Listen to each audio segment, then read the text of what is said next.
¿Qué tal, chicas? Damos seguimiento a nuestros estudios del Génesis. Espero que lo estén disfrutando y estemos aprendiendo juntas de lo que el Señor nos quiere hablar a través de su palabra. Hoy vamos a continuar con el capítulo 20 y vamos a dar lectura al capítulo. Estoy leyendo la versión Nueva Biblia de las Américas. Bien, dice así. Abraham salió de donde estaba hacia la tierra del Negev y se estableció entre Cades y Shur. Entonces estuvo por un tiempo en Gerar. Abraham decía de su mujer: es mi hermana. Entonces Abimelec, el rey de Gerar, envió y tomó a Sara. Pero Dios vino a Abimelec en un sueño de noche y le dijo: tú eres hombre muerto por razón de la mujer que has tomado, pues está casada. Pero Abimelec no se había acercado a ella y dijo: Señor, ¿destruirías una nación aunque sea inocente? ¿No me dijo él mismo: es mi hermana? Y ella también dijo: es mi hermano. En la integridad de mi corazón y con manos inocentes yo he hecho esto. Entonces Dios le dijo en el sueño: sí, yo sé que en la integridad de tu corazón has hecho esto, y además yo te guardé de pecar contra mí. Por eso no te dejé que la tocaras. Ahora pues, devuelve la mujer al marido, porque él es profeta, y ahora orará por ti y vivirás. Pero si no la devuelves, sabe que de cierto morirás tú y todos los tuyos. Abimelec se levantó muy de mañana, llamó a todos sus siervos y les relató todas las cosas que había oído de ellos, y los hombres se aterrorizaron en gran manera. Entonces Abimelec llamó a Abraham y le dijo: ¿qué nos has hecho?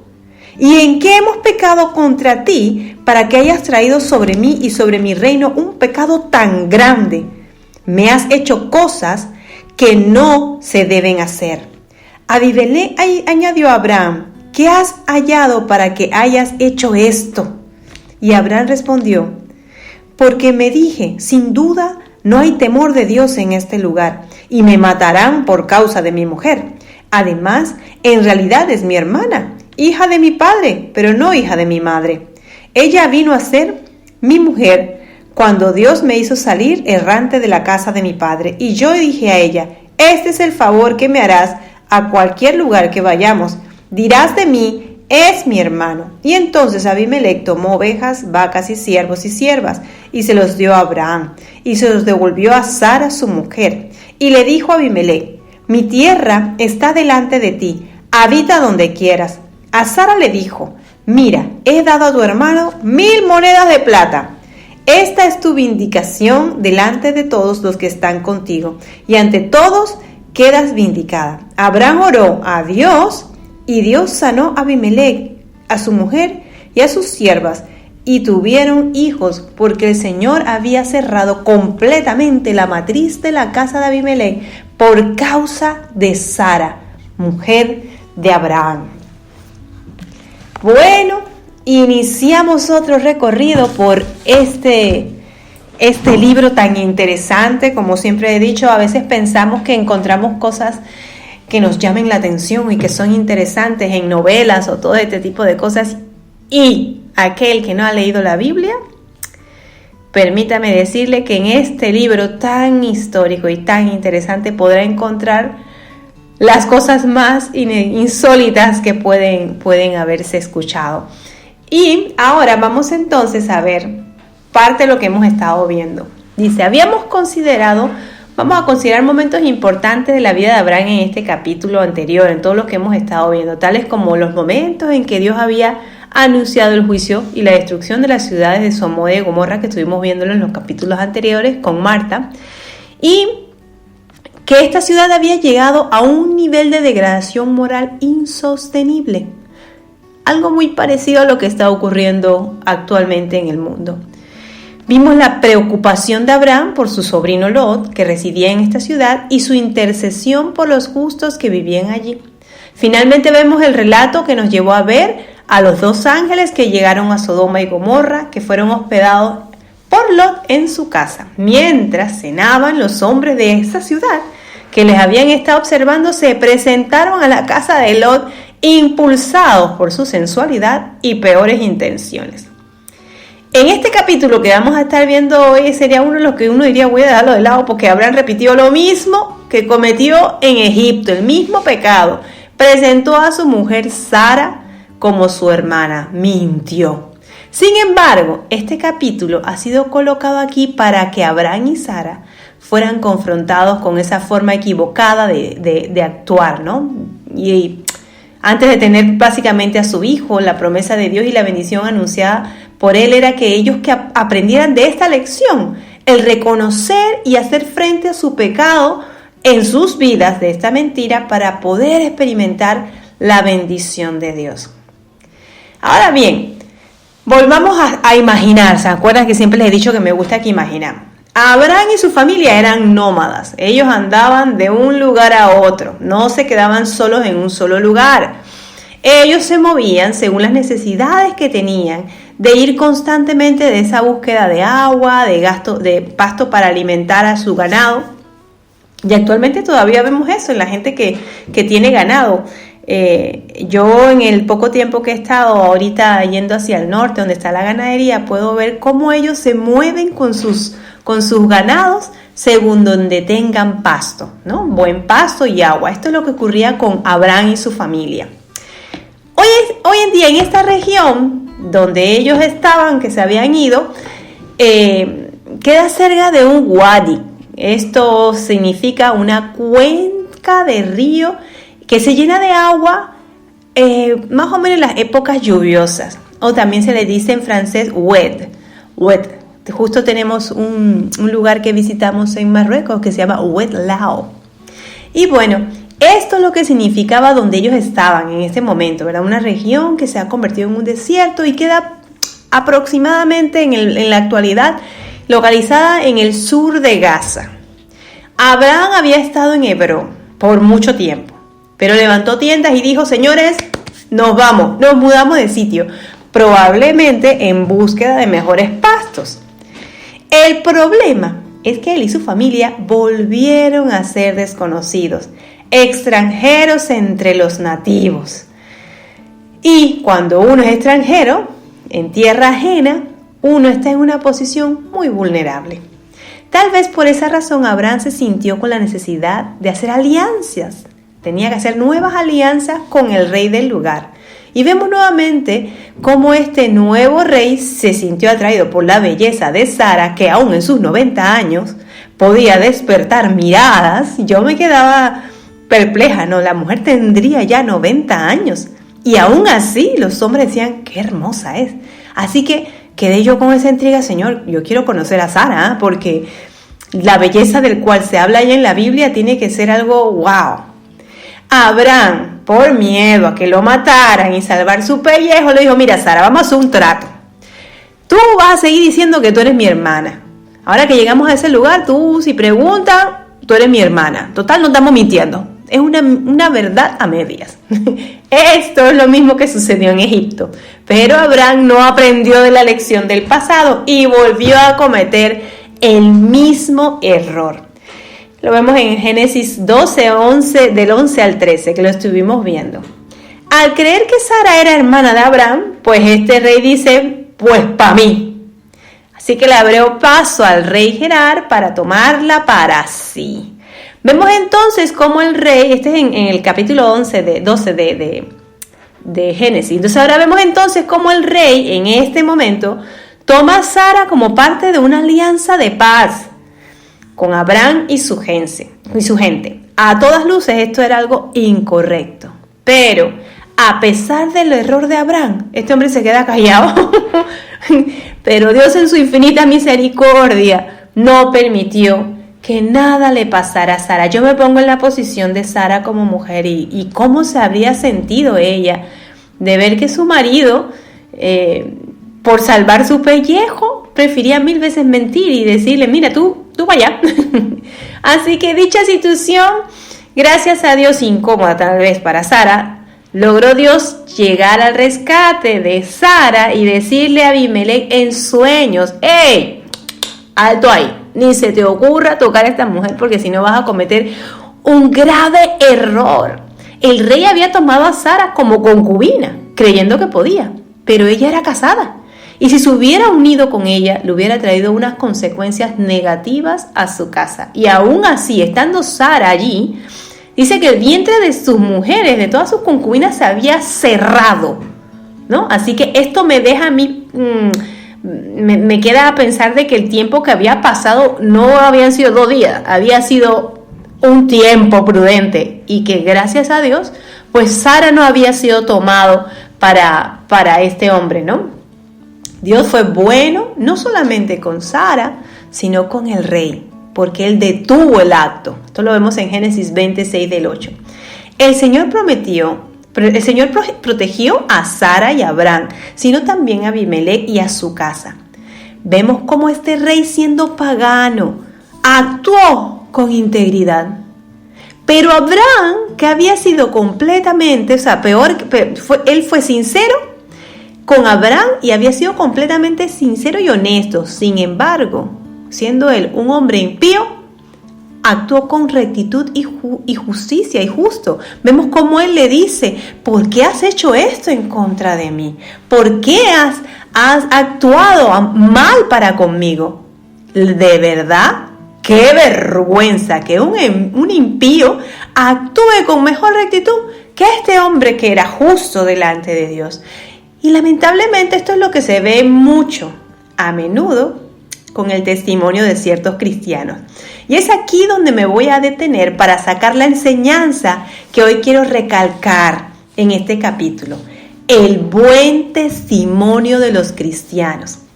Quiero decirles cuál es el significado de esto. Dice: el significado bíblico de testimonio es la forma de vivir auténtica del cristianismo, una vez que sea evidente en todo lugar y en todo momento.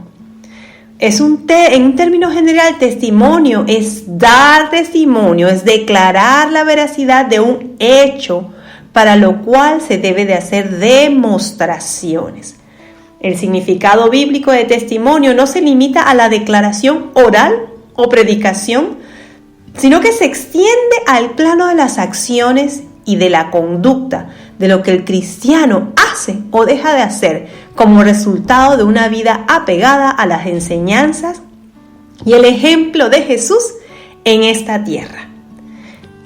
Queridas y amadas hermanas, no podemos decir que somos cristianas y estamos todas así full love, y en nuestra casa tratamos mal a nuestro marido y somos groseras con él, y tratamos mal a nuestros hijos, y hay gritería en nuestra casa, y hay malas acciones, murmuramos en contra de los vecinos,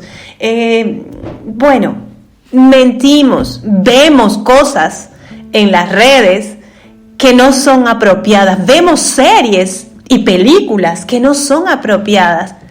Algo que yo siempre le digo a mis hijos para poder que tengan un norte de cómo pueden o cómo deben de comportarse es: pregúntate, ¿Jesús lo haría?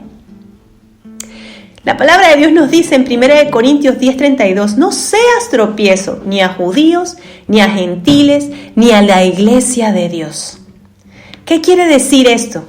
¿Tú que dices ser cristiana? Tienes que actuar conforme a lo que dice. No puedes decir soy cristiana y sin embargo estás haciendo otras cosas. Para la Iglesia de Cristo es de gran importancia la vida que exhiben sus miembros. Las Escrituras revelan, según el apóstol Pablo, que existía la preocupación de alertar a la Iglesia de la necesidad de cuidar su caminar. Pero, 2 puntitos allí, ¿cuál es la importancia de tener un buen testimonio? ¿Por qué es tan difícil para nosotras honrar el hecho de nuestra salvación, viviendo una vida que agrade y exhiba la plenitud que nos corresponde con la magnitud del sacrificio hecho a nuestro favor?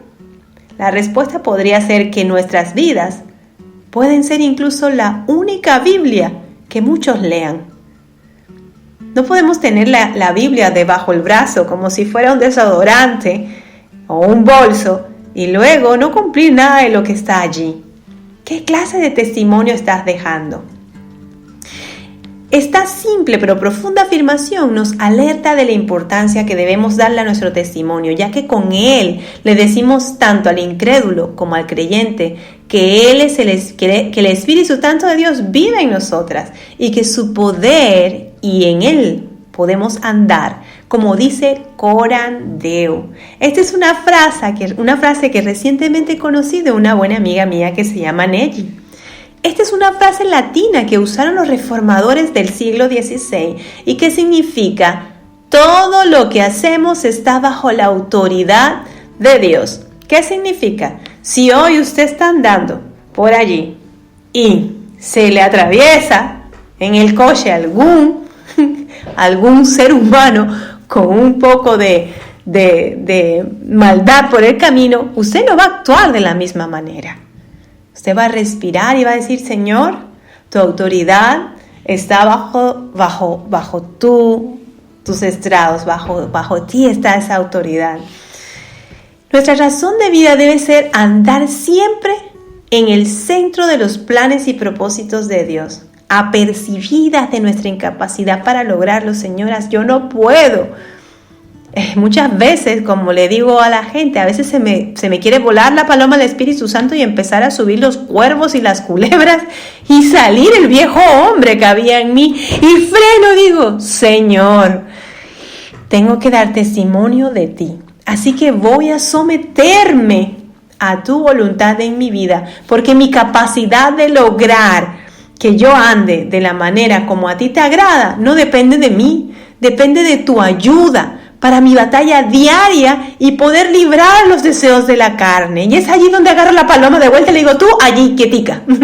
A veces queremos simplemente bajarnos del trono, tomar la cruz y entrar a porrazos a la gente con la cruz. Y no es lo correcto. No nos bajemos del trono. No permitamos que nosotros saquemos a Dios del trono de nuestro corazón para nosotros entonces gobernar. Uno de los grandes obstáculos para el avance del Evangelio es el mal testimonio que nosotros damos. Es común oír a los incrédulos decir: eso que es cristiana. Díganme que no lo han escuchado, refiriéndose de una forma despectiva a algunas personas debido a su comportamiento. Yo, mientras que estudiaba en la universidad, recuerdo a una mujer que ella siempre estaba diciendo: yo soy esposa de un pastor, aleluya, aleluya, y tenía este lenguaje bien así como cristianés, como decimos, ¿no? Todo lo que hablaba era que ella era la esposa de un pastor y había que literalmente como reverenciarla, por decirle así. Pero esta mujer daba un testimonio espantoso. Siempre estaba metida en circunstancias de murmuraciones dentro del salón, criticando que si la vestimenta de la otra persona, que si la manera de que habló, que si ha dicho una palabra sucia, una palabra obscena, un taco. Y siempre estaba criticando a los demás. Pero a la hora de hacer un examen, se veía realmente lo que había en esta mujer, que no era casi nada de Dios. Porque ella empezaba a copiarse, era una maestra de la copia. Hasta que un buen día le dije: mira, para poder que la gente crea en el Evangelio que tú y yo queremos demostrar, tenemos que realmente nuestras acciones dar testimonio de eso. Y ese testimonio empieza por ser honestas al momento de hacer nuestros exámenes. Si tú no eres honesta en hacer tu examen y todo el mundo está viendo que te estás copiando, ¿qué testimonio vas a estar diciendo de quién es Dios? Bueno, ese es un pequeño paréntesis de lo que les estoy comentando de esta chica que decía ser, que era cristiana, y muchas veces nos pasa en muchos planos de nuestras vidas este tipo de situaciones. En otras ocasiones solemos escuchar a algunos declarar que han tenido una persecución religiosa, alegando: me han echado del trabajo por mis creencias cristianas, cuando en realidad la persona ha hecho mal uso de su tiempo, por el cual le pagan por trabajar haciendo tal vez devocionales, pidiendo permisos para actividades religiosas y hasta apropiándose de los recursos a su disposición. Podríamos imaginar, como les he dicho que les digo a mis hijos que hagan, a Cristo, el carpintero, deteniendo la ejecución de un mueble para hacer su devocional con un ayudante, o llevándose algún lápiz de los que José le proporcionaba para marcar la madera. Con seguridad, él habría haberse levantado temprano o había madrugado para encontrarse con su padre. Había renunciado tal vez a parte de su tiempo de su almuerzo para compartir del evangelio con sus compañeros o comprar el lápiz que necesitaba para su casa. La intimidad con Dios abre nuestros ojos, permitiéndonos ver cómo Él nos ve y nos da la sabiduría para vivir cara a cara a Dios, evidenciando el fruto del Espíritu Santo y cuyo fin es glorificarle a Él. Vivamos una vida inspirada, cultivemos un espíritu de arrepentimiento constante. Yo no les puedo decir que es que yo ando caminando en las nubes. Ciertamente soy una mujer muy imperfecta. Mi vida pasada era de un carácter muy volátil, donde prácticamente mi madre siempre tenía que estar viendo cómo separarme porque me estaba jalando las greñas con otras personas. Y he tenido que someter mi carácter a la obediencia a Cristo, escuchándolo a Él decir, calma, calma, yo soy, porque lamentablemente cuando veo una injusticia quiero yo tomar la justicia por mis manos. Y he aprendido a dejar la justicia en las manos del Señor. Y esa intimidad con Él es la que me ha ayudado a poder crecer y poder conocer quién es Dios y poder que los frutos de su Espíritu Santo puedan verse reflejados en mi vida. Somos pecadores recurrentes. Conozcamos todos los consejos que Dios nos tiene para nosotras en la Biblia. Y cuando hayamos hecho algo que podamos saber que no está correcto, vamos a su presencia y pidamos perdón al Señor. Y Él va a ser fiel y justo para perdonarnos. Entonces, ahora quiero animarte a meditar. ¿Cómo está tu testimonio hoy? ¿Tus acciones son congruentes con lo que profesas verbalmente? Ciertamente en este capítulo hemos visto cómo Abraham no tuvo esa congruencia, pero Dios en su infinita misericordia no permitió que el mal testimonio de Abraham llegara más allá de lo que hubiera podido ser un gran pecado, alcanzando a terceros. Hoy quiero animarte a que medites en tu testimonio. ¿Qué dice tu manera de actuar? ¿Deja el nombre de Cristo en alto? O como dice mi mamá, deja el nombre de Cristo regado por la avenida. A las personas que te rodean podrían ser de aquellos que dicen, wow, esta es una verdadera cristiana. O ella tiene algo diferente que pueda decir, esta chica su manera de actuar, su manera de trabajar, su manera de comportarse, dice algo diferente. Eso es lo que quisiera animarles hoy, que seamos unas cristianas con ese deseo de proceder correctamente a la presencia de Dios y que permitamos de que Dios gobierne nuestras vidas y que pueda reflejarse al mundo ese coram Deo. Vamos a orar. Señor, quiero darte gracias porque tu amor es tan grande y eres tan paciente para con nosotros que sigues transformando nuestras vidas, sigues cuidando de nosotras, sigues ayudándonos a moldear ese carácter.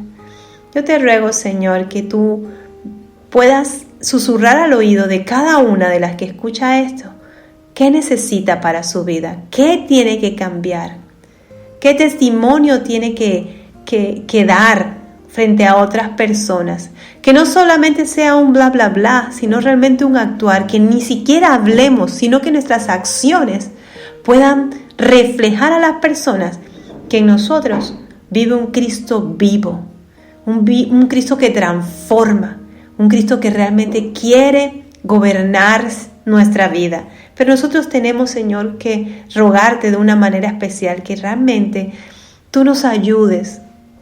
Muéstranos, Señor, muéstranos, transforma nuestras vidas. En tu nombre santo, santo, santo. Amén.